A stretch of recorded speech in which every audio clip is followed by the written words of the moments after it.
Hi, welcome to Manji channel. सो हम लोग एक बुक को कंपाइल कर रहे हैं, the art of thinking clearly. Basically ये जो बुक है, जो बेसिक बेसिक हम लोग गलती करते हैं और अपने आप को जस्टिफाई करते रहते हैं कि जो चीज़ हम सोच रहे हैं वो सही है, जो कुछ हद तक सही होती है और कुछ हद तक गलत होती है, तो उसको आइडेंटिफाई करने में हेल्प करती है। तो हम कुछ पॉइंट ऑलरेडी डिस्कस कर चुके हैं, अभी कुछ पॉइंट्स और हैं जो हम लोग मैं डिस्कस करना चाहता हूँ। तो पहला है availability bias, why we prefer a wrong map to none at all. तो चलिए एक सिंपल सी एक स्टोरी से स्टार्ट करते हैं। जब मैं ग्रो हो रहा था तो मैं एक्चुअली बिग एंटरप्रेन्योर बनना चाहता था और बड़ा कंपनी बनाना चाहता था। तो जैसे जैसे उम्र बीत रही थी, जैसे मैं 25 का हुआ तो मैं एक उससे ज़्यादा उम्र वाले जो सक्सेसफुल हो उसको ढूंढता था। अच्छा, वो देखो 30 में सक्सेसफुल हुआ है। जब मैं 27 28 30 तक पहुंचा तो फिर मेरा वो बढ़ गया कि 35 वाला देखो वो तो 35 में बना है। तो हम लोग जो भी चीज़ हमारे साथ होती है उसको बैक करने के लिए हम एक जो भी आसपास चीज़ें होती है उसको ढूंढ लेते हैं और उसका एग्जाम्पल देते रहते हैं। ये ऐसा क्यों होता है? बेसिकली बेसिकली आप उसी चीज़ को जस्टिफाई कर रहे होते हैं जिसका एग्जाम्पल आपके पास होता है। यदि एग्जाम्पल ना हो तो आप वो सोचेंगे कि अच्छा वो चीज़ें सही नहीं है, वो चीज़ें गलत है। बेसिकली जब आप बिजनेस सेटअप में हो या किसी कंपनी में काम कर रहे हो नॉर्मली, तो आप देखिएगा कि जो लास्ट मोमेंट पे फिनिशिंग काम करता है उसका नाम याद है। जैसे फॉर एग्जांपल यदि सेल्स कोई कर रहा है, सेल्स में बहुत सारे स्टेप होते हैं, लेकिन जो क्लोज करके पैसा ला रहा है उसका बस नाम होता है। जो पीछे के जो इंटरमीडिएट है उनका नाम नहीं याद रहता है।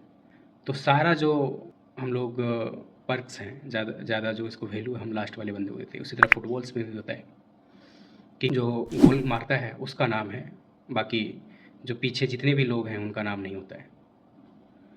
तो बेसिकली जो हमारे दिमाग में जो याद रहती हैं चीज़ें उसी चीज़ को हम बैक कर रहे होते हैं। जैसे फॉर एग्जांपल वर्ल्ड कप में ही देखिए, धोनी लास्ट में शायद 1 या 2 मैच अच्छा खेला था, लेकिन हम उनका उसका ज़्यादा नाम लेते हैं देन युवराज और गंभीर का।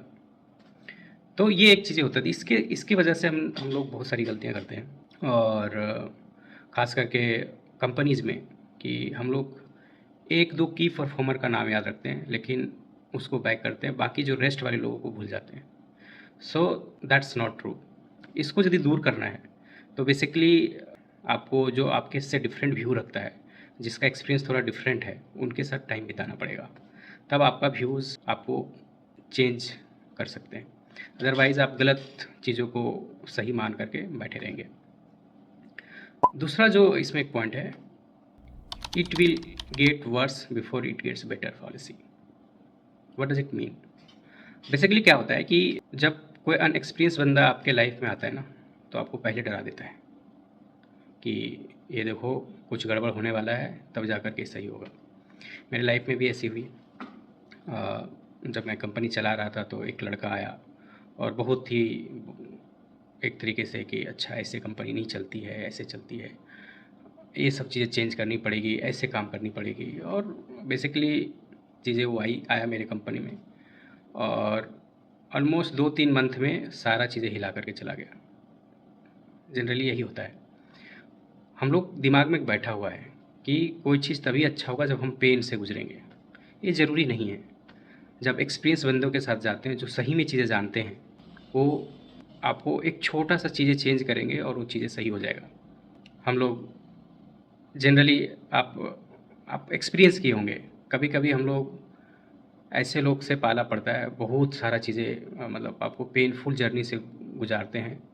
जैसे कोई डॉक्टर है, आप डॉक्टर पास गए हैं, इनएक्सपीरियंस डॉक्टर है, वो इतने सारा दवाई दे देगा, इतने सारा ये चीज़ कर, आपको बहुत ज़्यादा पेन से गुजरना पड़ेगा। लेकिन आप एक एक्सपीरियंस जो बहुत अच्छा डॉक्टर है, एक सिंपल सा एक दवा देगा और आपका प्रॉब्लम सॉल्व हो जाएगी। तो हम लोग का जो ये दिमाग में बैठा हुआ है कि पहले पेन होगा और उसके बाद ही चीज़ें सही हो सकती है, ये गलत होती है। फॉर एग्ज़ाम्पल मेरी साथ ऐसी होती है कि जैसे मैं कंपनी में जब मैं कोई टीम बना रहा होता हूँ, तो बहुत पहले मेरा जो एक्सपेक्टेशन होता था कि मैं किसी को लाऊंगा, अब 6 महीना सिखाऊंगा तब जाके वर्कआउट करेगा, लेकिन मेरा अब थोड़ा सा अंडरस्टैंडिंग चेंज हो गया है। अब बेसिकली मैं की मेंबर्स को ढूंढते रहता हूँ और मुझे विद इन वीक समझ में आ जाता है कि ये इट इज़ वर्किंग या नॉट। क्योंकि यदि वर्क कर रहा होगा तो इंस्टेंटली वर्क करता है, और यदि वर्क नहीं कर रहा होता है तो फिर आपको वही चीज़ों को बिलीव करना पड़ता है कि हाँ पहले पेन होगा फिर जा कर के ये सही होगा। ऐसे कुछ कुछ हैं चीज़ें में जहाँ पे आपको पेन होगा फिर जाकर आपको सही होगा। जैसे आप कैरियर बनाने की कोई नया स्किल सीखने की कोशिश कर रहे हैं तो इनिशियली पेन होगा और फिर जा कर के आपको अच्छा लगेगा, लेकिन 90% ऑफ चीज़ें में नहीं है। तो ये चीज़ें जो आदमी लोग दिमाग में लेके बैठा होता है कि नहीं, जब भी कोई चीज़ें हम करेंगे तो पहले एक बहुत ही गड़बड़ होगी। इसीलिए आप देखे होंगे कुछ कुछ आईपीएल, जैसे मैं क्रिकेट देखता हूँ तो जब धोनी वगैरह का जो होता है, अभी तो बहुत ख़राब कर रही है सीएसके, लेकिन जब धोनी कैप्टन होता था तो बेसिकली एक स्मॉल सा चीज़ें चेंज करता था, ऐसा नहीं कि चीज़ें चेंज हो रही थी। दूसरी आईपीएल टीमों में बहुत ज़्यादा चेंजेस होती थी। तो जब एक्सपीरियंस आप हो जाते हो तो आप एग्जैक्टली जानते हो कि क्या ऐसा चीज़ चेंज करूँगा जो चीज़ें सही में चलने लगेगी। बिजनेसेस का कुछ भी ऐसी है, या अपने लाइफ में भी कुछ ऐसी है। जब आप हल्का फुल्का चेंज करना होता है, और वो कहाँ से मिलता है, एक्सपीरियंस लोगों के साथ बैठने उठने से मिलता है। तो ये चीज़ें, तो इसमें बहुत क्लैरिटी ये चीज़ के नहीं लेके जाना है कि अच्छा शुरू होना है तो मेहनत लगेगी या पेन होगा, बर्बादी होगी तभी जाके अच्छा हो सकता है। That's not true. 90% चीज़ें में ये अप्लाई नहीं होती। Thank you very much.